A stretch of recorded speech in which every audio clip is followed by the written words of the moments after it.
Negative, Commander. Not against a ship that size. Not on your own. Sir, permission to leave the station. For what purpose, Master Chief? To give the Covenant back their bomb.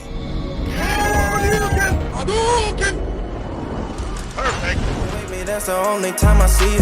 I can't fall in love, you my favorite senior. The main goal of this channel is to help you guys understand the red pill and female nature. And to all you guys who are new to the channel, who want a better understanding of female nature, click here. This will answer all the questions to your prayers. So fellas, I'm not on some moral ethical bull jive here. I want you guys to understand the red pill. But I do not want you guys to hate women because of their nature. We interrupt this program to bring you a special report. But we don't love them hoes, so let's talk about it. Come to slavery. No thanks. I already had a wife. Perfect! Perfect! I do not want you guys to hate women because of their nature. Because what is hating going to do? She's still going to go out and suck and sleep with whoever she wants. So instead of hating, these women do not even care. Instead of hating, what can you do to improve yourself? Because the best revenge is success. And hating on female nature is like executing and lynching a guy for liking ass and titties. Oh, he likes ass and titties. Let's just chop his head off. It does not work like that, because naturally us guys are gonna like ass and titties. And if you're a guy and you don't admit that you like ass and titties, I question your sexuality, my friend. Because here's the thing.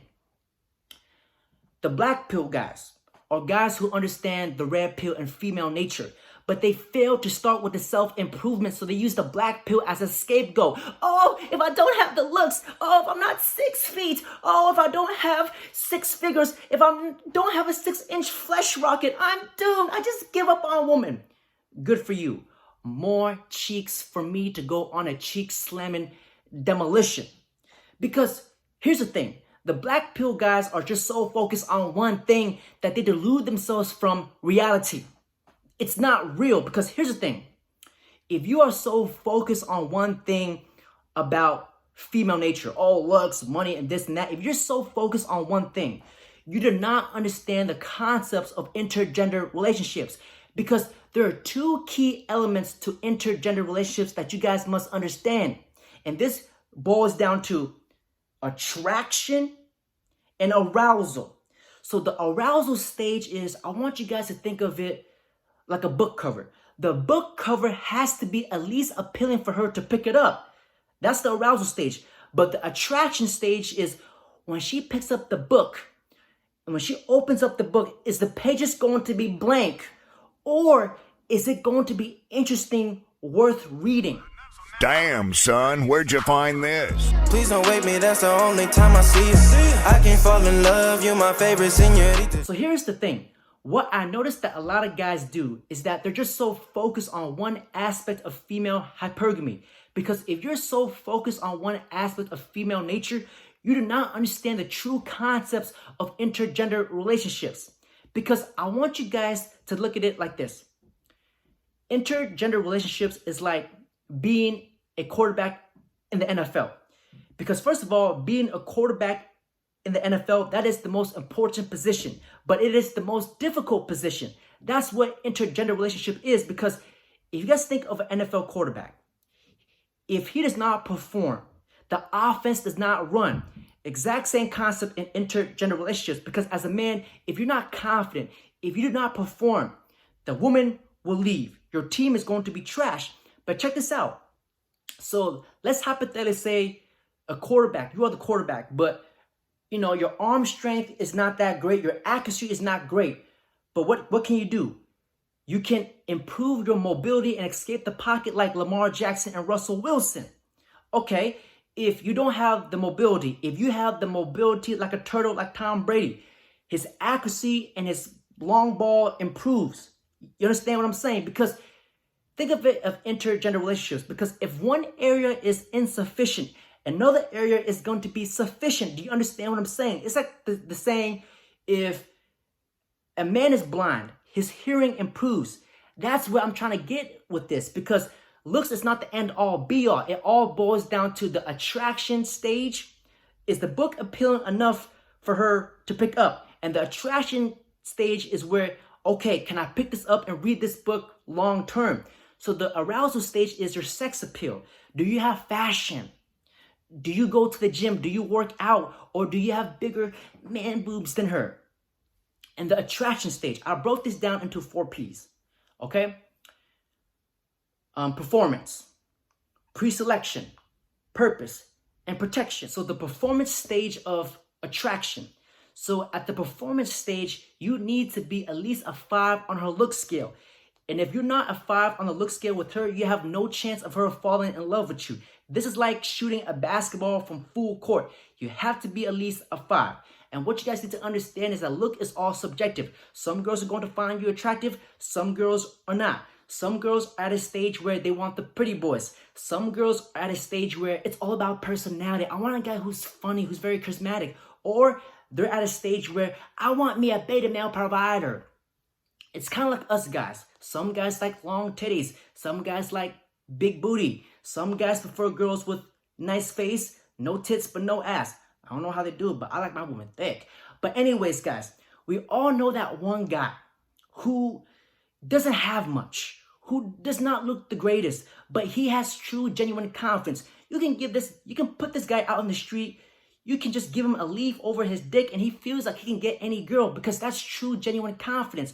And all confidence is you being comfortable in your own skin when you are with a girl. And how do you make her feel? These guys make these girls feel exciting. They're spontaneous. Because here's the number one thing about performance. A girl loves you on how you make her feel. And this guy makes her feel a certain way when she's with him. Because you don't need all this money. You don't need all these accolades. You don't need to pull up in a Bugatti with Justin Bieber. You don't need all these fancy chains. That's not true, genuine confidence. That's just beta male confidence, because true alpha confidence is I'm good as is. Yes, it's great to have all these accolades because it looks good on a piece of paper. But having this chain does not make me confident with women. Yes, it makes me feel good, but it's not going to help me get the girl. Do you understand what I'm saying? So here's the thing about accolades. I'm going to preach to you guys real quick. So you can have all this money. You can have all this huge empire, but you can still be a beta male, because here's the thing. A lot of things, it can be handed down to them. But what makes you an alpha is, what did you do to earn that money? What did you do to persevere to earn those accolades? That is what true, genuine alpha confidence comes from. That's where the entrepreneur gets their confidence and abundance mindset comes from, because a lot of things can be handed down. So here's a prime example. Tom Brady, he has a bunch of Super Bowl trophies, but that trophies does not mean shit to him because it's about what he did and what he sacrificed to win those trophies. Do you understand what I'm saying? That's what life is about. So performance is your ability to make her feel a certain way, your bedroom game, and just your confidence. That's just performance. And the next thing on the list, guys, is very important. It's pre-selection. So pre-selection is very important to females because a woman wants a guy who's desired. So if you're with a girl and then she sees that no girl wants you or no guy wants to approach you or be your friend, her attraction is going to drop because it shows that you're not wanted. A woman wants a guy that other guy wants to be and other woman wants to be with. So pre-selection is very important. So how do you become pre-selected? Join a judo club, have a lot of friends, have status. That's what pre-selection is. And number 3, for the attraction phase, this is going to be purpose. Because as a man, you're supposed to be building something. You're supposed to be building an empire. That's masculine energy. When a woman looks at you, she's like, damn, can this guy fuck shit up? Can this guy get shit done? Because a woman wants a man who has something that is greater than her. Because if you understand the female dating hierarchy, women only date 2 levels up, not down. Because if you don't have purpose, guys, purpose is more than just being on your mission and making money. Having purpose is having hobbies, doing stuff that you love. Do you have a life outside of woman? Because if you don't have purpose, if you don't have hobbies, what you do is you need female validation to make you happy. You need to be in constant relationships. You need to be under some ass and titties. And this is where you get that needy behavior. This is where you get that submissive behavior. When you don't have purpose, when you don't have hobbies, if you don't have a life outside of a woman, What you do is you depend on her for your happiness, which means is you move into her frame. You're being submissive to her. You're acting like a beta male, because as a man, you are supposed to be a leader, not a follower. So when you move into a woman's frame, the relationship is not going to work. You need to be a man. You need to have a life outside of her. That's why purpose and hobbies is so important. She wants to look at a man who has something that's greater than her. That's just female hypergamy 101. It would never work if a man is chasing her and moving into her frame. That's weak, submissive behavior. That's beta male behavior. And the last, number 4 on the list, the last thing on the list is protection. So when she's with you, does she feel safe? Not only this, but with her offspring. Can you be the guy that can provide protection, money, and revenue coming in to provide a stable family? So she's looking for that. Can you provide for her and her family? Can you, when you have kids, can it be stable? That's what protection is. So these are the key elements, guys. Looks is not the end all be all. You have to focus on different concepts, because the arousal, yes, looks get your foot in the door, but the attraction, when she picks up that book, is it going to be worth interesting to read? So this is why you guys see a lot of Chads, a lot of Tyrones, they get flaked on, and they do not want to be with these guys, because once she picks up the book is full of blank pages. So the attraction phase, this is going to be your sex appeal. I mean, the arousal phase is going to be your sex appeal, and the attraction phase is what is going to make her stay. Female hypergamy is not all one concept. It's a lot of variables that plays with it. So these are all the variables that plays a key part of keeping an intergender relationships, how to maintain the attraction, fellas. So fellas, that's it for this video. I hope this answered your question. And guys, that's all female hypergamy is about. Those 4 things that I just described. So if you guys focus on these things, you guys should be solid. You guys should be on your way to becoming cheek slaying messiahs. So that's it, guys. Don't forget to like, comment, subscribe. Comment down below what you guys want to see next. And guys, don't forget to share this video. I'm trying to spread the cheek slaying realm. Don't forget to like, comment, subscribe, fellas.